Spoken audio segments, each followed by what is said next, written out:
Welcome to Vlog 3, the coaching process for St. Mary's University SSE 7102 by Patrick Lodewijks. In the two previous vlogs, we discussed weightlifting and speed and agility, mostly focused around the athlete. And today, we're going to focus on the coach, aka me. I'm going to discuss what the coaching process is, and I'm going to show you how I apply the coaching process to my work with athletes. So what is the coaching process? Like Bose and Jones describe, the coaching process is dynamic and often chaotic and is characterized by complexity. And as Lyle and Cross mention, that coaching is not restricted to a single session or a series of sessions, but that you also have to deal with a wide range of external factors beyond the coaching session.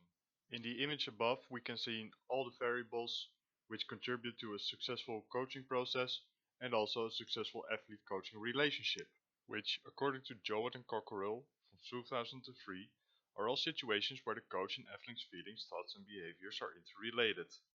When the athlete-coach relationship isn't optimal, this may result in a negative impact on multiple factors of the coaching process.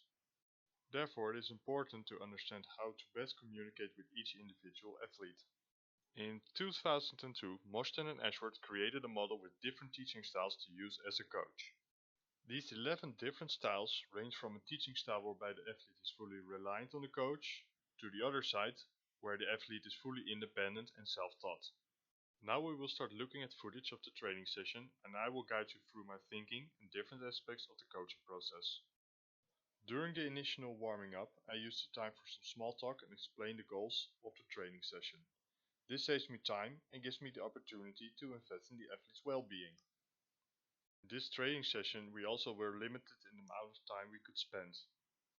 So I gave a quick overview of what we were going to do and also had a short self-made questionnaire prepared to assess how he was feeling that day. Going back to the coaching process beforehand, I had some challenges in this particular training. First of all was the before mentioned time constraint, so I had to adjust my planning for that. I also had the option between two different facilities to use, but I choose the one that I'm more familiar with, because this also allows me to waste less time in searching for the right equipment. Now I'm going to give you a little bit of background information about the athlete. He's a 28-year-old amateur basketball player. He has been playing basketball since he was around 13 to 14 years old. When he was younger, he played at the highest level of Dutch basketball, but didn't follow through with it. But he kept playing throughout the years on and off.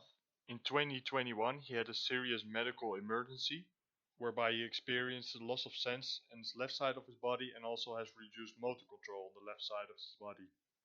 Luckily, he recovered quite well from this, but during training you can notice some imbalances when he's performing exercises unilaterally with his right side and with his left side. So I always have that in the back of my mind, that he probably won't function as good as with his left side as with his right side, no matter the amount of training that we do. After the initial warming up of cycling and mobilizations, we start to go to the first core exercise. When coaching athletes, I try to keep the information I give to a minimum. Giving the athlete too much information might be confusing, and I want to see what kind of movement strategies the athlete comes up with to perform the task given. Now I know that this athlete likes to be told what he has to do and only tells me what he's feeling if I ask him specifically, and then even so I have to really pull it out of him to get all the information, and I want him to gauge me a little bit more. But according to the multidimensional model of leadership by Small and Smith from 1989, a successful relationship between the coach and the athlete is described as when there is a congruence between the coaching behavior preferred by the athlete and the actual coaching behavior displayed by the coach and the situational requirements. They mention that the closer the coach can align these behaviors to the preferences of the athlete, that the athlete has a greater chance of being satisfied and that the outcomes will be positive for him. But in this case, I would argue that keeping to his preferred style would hinder his process in the long run, because he may tend to rely on me too much for his training sessions. In the meantime, you can see me coaching him. I noticed that he had trouble keeping a neutral spine, and therefore I gave him some tactile feedback so he knows what the position of his lower back is compared to where it should be. When giving feedback to the athlete, I use a similar approach as Frank et al. From 1983, where I observe the athlete during the exercise, I analyze the performance with video footage, and then I relate it to his past training sessions, or even in the same session. What you can see me doing here is analyzing the video footage with him. So first up, what I always do is ask him how his set felt, what did he experience, and then tell him what I saw. First, I start with some positive feedback, and after that, the points he can improve on. For this dead bug specifically, what I saw was that he had trouble keeping a neutral spine when he extended his leg and his arm. So I regressed the exercise by making him keep one foot on the ground, which increased his stability. This made it easier for him to disassociate the movement in his hips with movement in his lower back, while also priming his core musculature for the next strength exercises and making him more injury proof. Again, you can see me use tactile cues, but also I'm checking if he can keep his core tight by putting my hand on his lower back. After finishing the warming up, we started with the strength session, and because this was his first post-season session, I decided to take it easy and start with learning him how to snatch. The reason for this is that his own goal was trying to get a higher vertical jump during basketball matches. Another reason why I chose to learn him how to snatch is because that outside of training he would send me footage of basketball athletes using certain exercises which would increase their vertical jump height, and he would ask me to train him in the same way. But when I saw the footage, the athletes that he sent me were a lot more advanced than he was, and he just didn't have the capacity yet to be trained in that way. So I had to explain to him that he needed to meet certain conditions, build up the exercises, and eventually when he was consistent enough with his progress, he would build his skills and capacities enough so that he also would be able to do the more complex exercises. I think that I did a fine job in managing the athlete's expectations in this regard, because I need to look out for the athlete's safety, but also need to keep in mind that he also has his wishes, which I need to take into consideration to have a good athlete-coach relationship. In the meantime, I've given him some coaching cues for the snatch.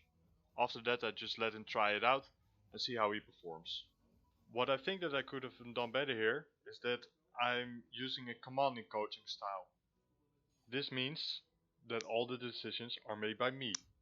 What I could have done instead is use a more self-check style, where I make him explain to me what he sees and what he thinks could have been done better during that first set. When going back to the model of Mushton and Ashworth, they mentioned that the ability combined with the chance to self-assess is a big step towards self-reliance for athletes. Another point I can improve on is how to deliver my coaching cues. In this demonstration of the hex bar jump, the information I provided was short, but also not clear on where the focus of attention should be. I should have focused on a more concise coaching in the form of external cueing, because during movements performed at higher speeds, there is a limited time available for the coach to give instructions and for the athlete to process the information given by the coach.